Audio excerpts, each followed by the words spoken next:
A narrativa que nós acabamos de fazer menção, no livro do Gênesis, ele não é apenas o texto áureo para poder separar na Bíblia macho e fêmea, ou o texto áureo da base conjugal, da base do casamento. Preciso que você amplie um pouco mais os seus horizontes além disso. O livro do Gênesis, na verdade, é a narrativa do princípio de todas as coisas. Uma narrativa essa que não se destina apenas a trazer os fatos de como as coisas se deram, mas a compartilhar conosco, através de como as coisas se deram, qual é a intenção de Deus para com a terra, qual é a intenção de Deus para com a humanidade, através de Adão, o primeiro homem criado. Então, quando você olha para o livro do Gênesis, você não pode acreditar somente que está diante de uma história compactada sobre a criação, mas, de fato, como a narrativa se apresenta, o princípio de todas as coisas. Princípio esse que não fala só do começo de todas as coisas, mas fala quais são os princípios que Deus estabeleceu para a humanidade quando criou todas essas coisas. Princípios esses que não foram mudados em Cristo. Princípios estes que não se romperam por causa da ministração da nova aliança. Pelo contrário, no primeiro sermão de Jesus, Jesus já veio deixando claro: não cuideis que eu vim trazer a paz, eu vim trazer a espada. Ele está falando que veio não para repetir os rituais da lei mosaica, mas para fortalecer os princípios estabelecidos por Deus, de uma maneira que pudesse ser cumprida pelo homem, sem ser de maneira hipócrita ou de maneira farisaica. Futuramente Jesus vai dizer categoricamente, quando vai ser assunto aos céus, para um dos seus discípulos, ou dois dos seus discípulos, quando ele está diante de Filipe, e ele diz que vai para o Pai. E então ele diz: mostra-nos o Pai. E Jesus responde mostrando que não há incoerência nenhuma entre o Pai e o Filho. E isso estabelece também os princípios da vontade de Deus, do Pai se manifestando no Filho. Quando então ele lhe responde: ora, você ainda não vê o Pai? Pois quem vê a mim, vê o Pai. E quem vê o Pai, vê a mim. Então você não pode descartar os princípios que são estabelecidos para nós, daquilo que está escrito no livro do Gênesis, acreditando que isso não é mais uma realidade, ou não é algo que não se manifeste em Cristo na ministração da nova aliança. E o que é que nós vamos observar aqui? Princípios de Deus, que dos quais, se eu me interessar em obedecer, eu farei com que seja inevitável a bênção de Deus sobre a minha vida. Por quê? Porque Deus me fez para ser feliz com Ele. Deus me fez para ter uma vida abundante. Quando Jesus chega, Ele chega desfazendo as obras do diabo. Diz o texto: para isto se manifestou o Filho do Homem, para desfazer as obras do diabo. Concomitante a isso, Ele dá continuidade à sua obra aqui na terra. E Ele diz: eu vim para que tenhais vida e a tenhais em abundância. O primeiro princípio que nós precisamos compreender na criação de Deus, quando realizou a humanidade em Adão, é compreender que Deus nos fez para sermos plenos, plenamente felizes, plenamente satisfeitos, plenamente bem-sucedidos. Eu não estou dizendo que tudo isto vai dar certo, pelo contrário, Jesus disse: no mundo tereis aflições, mas tem bom ânimo, eu venci o mundo. Eu não estou falando sobre ser rico todo dia, eu não estou falando sobre não ficar enfermo, eu não estou falando sobre não ter processo de dor, eu não estou falando sobre ficar angustiado, sobre não ficar angustiado.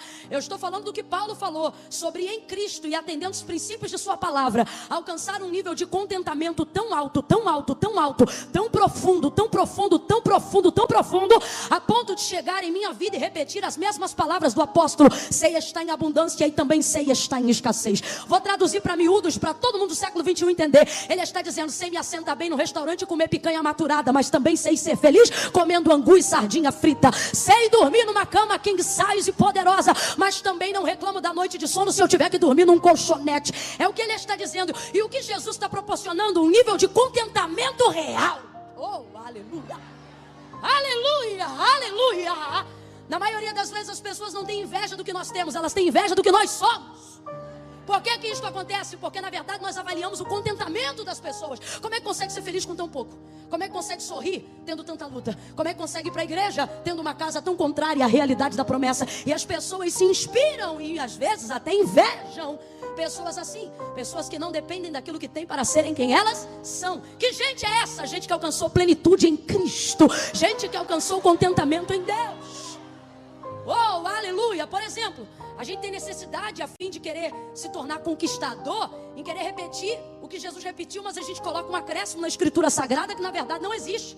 Quando ele fala o que eu acabei de repetir aqui no versículo que diz: no mundo tereis aflições, mas tem bom ânimo, eu venci o mundo. E aí a gente acrescenta: vós vencereis. Aonde que isso está na Bíblia? Não está. Camila, não está? Não está. Ele disse: no mundo tereis aflições, mas eu venci o mundo. E o vós vencereis, Camila, você que inventou isso. O que ele está querendo dizer? Se você quer se gloriar, se você quer se sentir vencedor, celebre a minha vitória. A vitória de Cristo sobre o pecado, a vitória de Cristo sobre o mundo, a vitória de Cristo sobre a morte. E por que as pessoas estão conhecendo Cristo, mas não estão conseguindo se alegrar? Porque elas querem utilizar Cristo como um departamento de serviços gerais, para que Ele me faça sentir-me conquistador em cima daquilo que eu quero ter. Quando Ele está dizendo: se você soubesse que não precisava ter nada, só precisava me conhecer para saber que eu sou tudo que você precisa ter para ser feliz. É isso que o texto está dizendo, e é desta plenitude que Deus me trouxe aqui nesta noite para falar. Eu vou contar de 1 a 3, e quando eu disser 3, você vai pegar a mão de alguém aí do seu lado, e se ele estiver bambeando de sono, você vai dar uma sacudida nele. Eu conto 1, pegue na mão dele aí agora.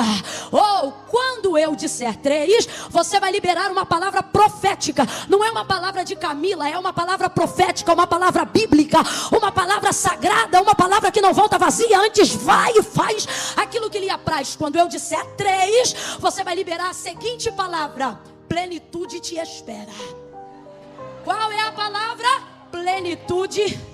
2,5, sacode ele, sacode ela, sacode. Camila, eu não quero sacudir, vai sacudir, porque você não veio aqui para um encontro social, veio para uma noite de resposta, e Deus vai te sacudir. 2,5, olha para ele ou para ela. 3, diga: plenitude te espera. Você não termina 2019 com sentimento de frustração, você termina com sentimento de contentamento.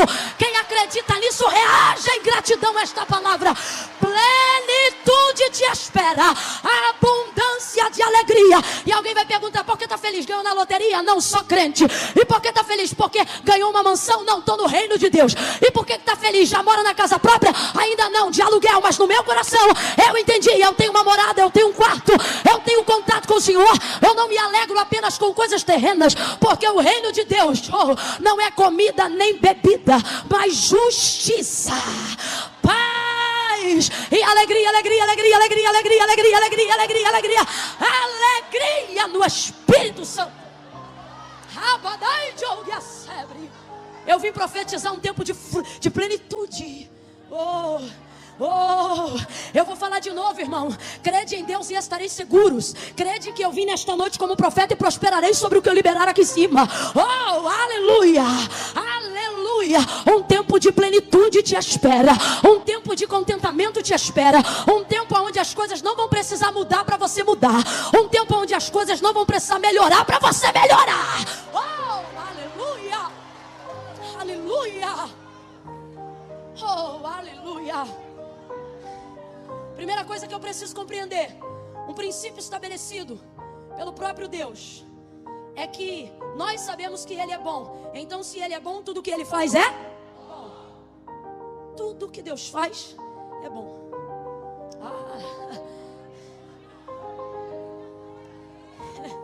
É tão bom que Ele mesmo olha para a obra da criação, e ao término de cada etapa do processo da criação, Ele avalia seu próprio trabalho e diz: é bom.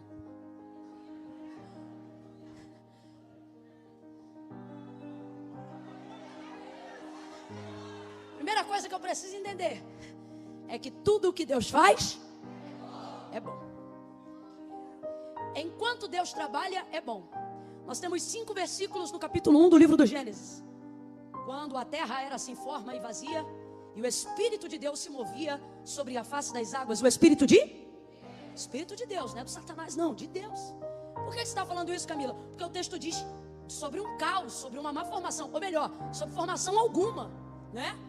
Sem forma, vazia, no limbo de trevas profundas, mas o Espírito de Deus estava lá.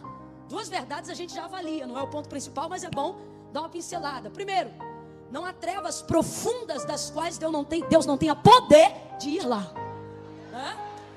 Davi fala sobre isso abertamente. Ele disse assim: para onde eu me esconderia da tua presença? Ou para onde eu fugiria do teu olhar?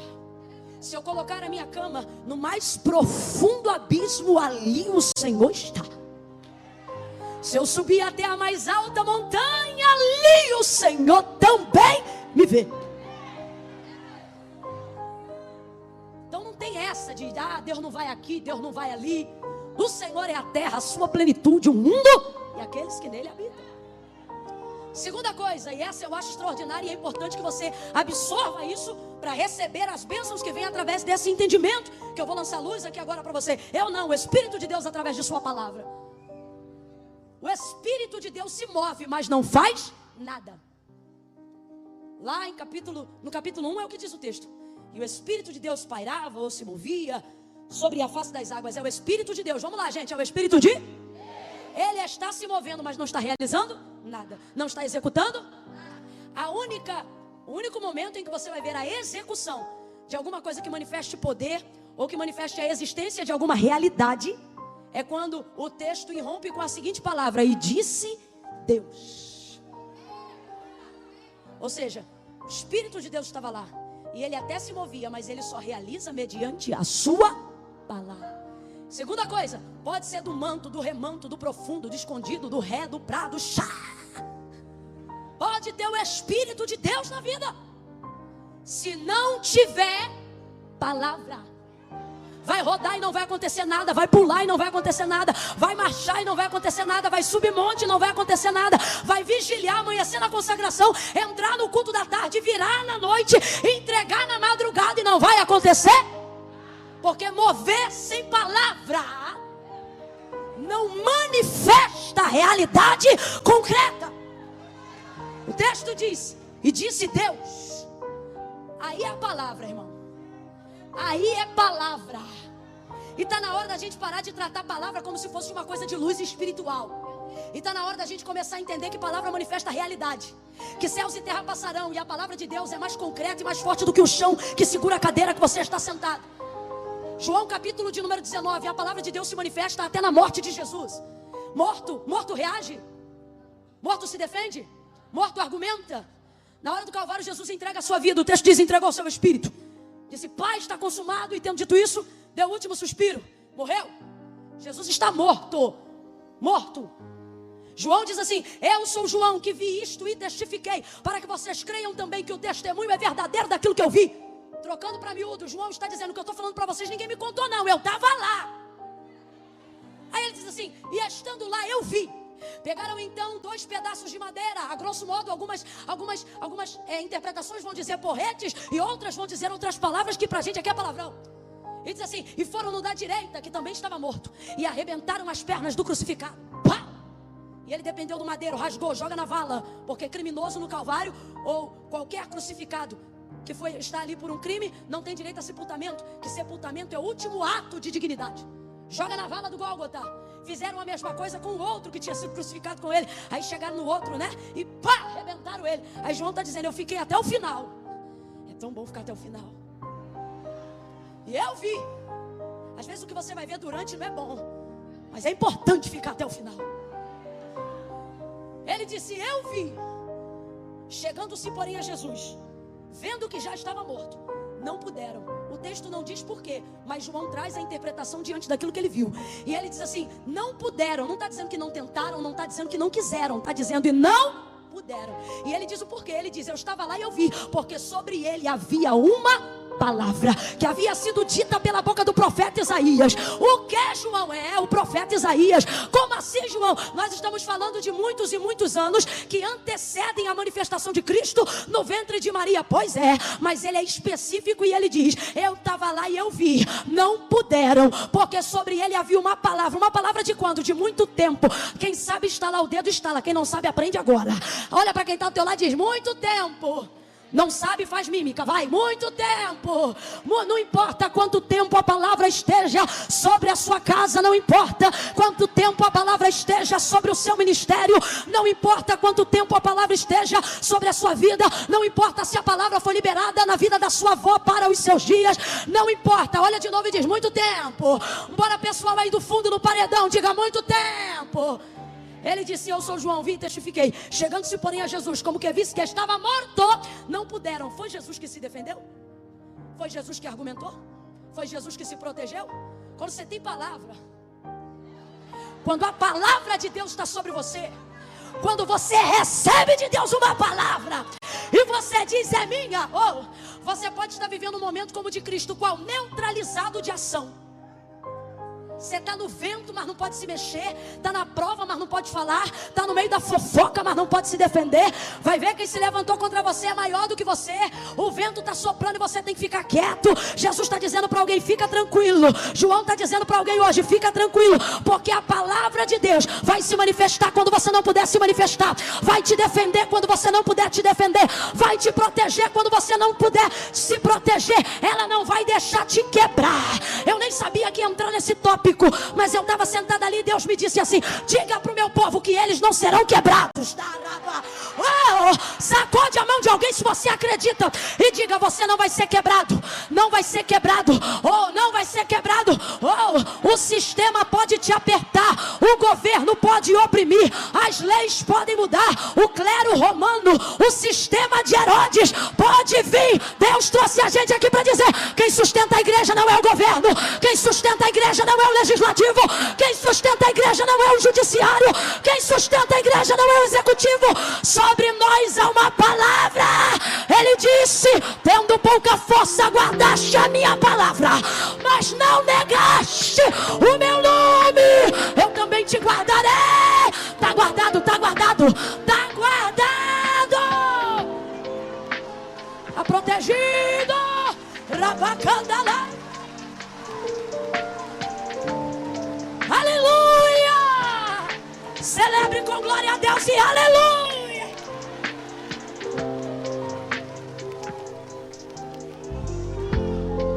Chegando-se, porém, a Jesus, como que visse que já estava morto, o Espírito Santo de Deus trouxe algumas mentes aqui para ativar a memória de vocês. Gente que está dizendo: eu pensei que fulano ia me defender, eu pensei que o outro ia me emprestar o dinheiro, eu pensei que o outro ia abrir a porta. E o Senhor está dizendo: ei, eu te permiti viver esse ápice de dificuldade para você lembrar que quem te sustenta é a minha palavra, quem te levanta é a minha palavra, quem te guarda é a minha palavra. Você está debaixo da minha palavra. Meu irmão, palavra de Deus não é sentimental, palavra de Deus é palavra. Chegando-se, porém, a Jesus, como que vissem que já estava morto, não lhe puderam quebrar as pernas. Disse João: porque sobre ele havia uma palavra dita pela boca do profeta Isaías, que dizia: nenhum dos seus ossos será quebrado. Eu acho incrível que Jesus está lá parado, disponível para ser quebrado. E alguém diz: rapaz, você está disponível para ser quebrado, porque não quer. Se ele é tão fraquinho, por que eu não piso? Se ela é tão pequena, por que eu não mato? Ela serve o Deus dela com adoração, eu sirvo o meu Deus com sangue. Por que ela não morre?